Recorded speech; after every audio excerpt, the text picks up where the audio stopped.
Bwana, ni wakati mwingine tena na wasaa mzuri kabisa wa kuendelea kupata zile taarifa mbalimbali za kimichezo ambazo zinaendelea kujiri.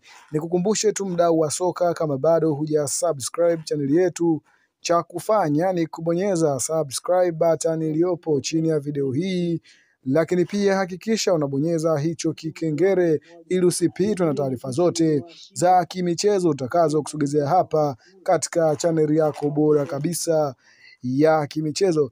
Bwana, uongozi wa Young Africans kupitia kwa mjumbe wa kamati ya utendaji Alex Ngai amesisitiza kuwa msimamo wao juu ya dabi ya Kariakoo uko pale pale. Hawatocheza dabi hiyo iliyopangiwa tarehe nyingine ya Juni 15.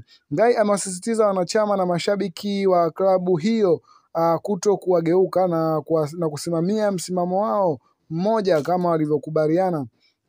Aidha, Alex Ngai amekemea vitendo visivyo vya kiungwana viwanjani ambavyo vilipelekea baadhi ya mashabiki wao kuchaniwa jezi na kushambuliwa na mashabiki wanaoaminika kuwa ni wa Simba Sports Club katika mchezo wa fainali ya kombe la shirikisho barani Afrika.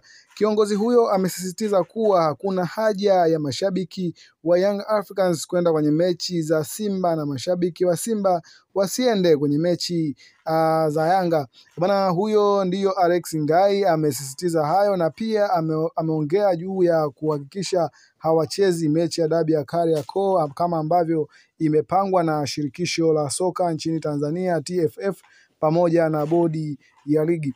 Lakini ikumbukwe klabu ya soka ya Yanga ndiyo andaaji wa mchezo huu wa mkondo wa pili katika NBC Premier League dhidi ya mnyama Simba Sports Club, na tayari klabu ya soka ya Yanga wameshaweka msimamo wao juu ya kutocheza dabi hiyo, na tayari viingilio vya mchezo huo havijatangazwa bado kuelekea katika mchezo huo.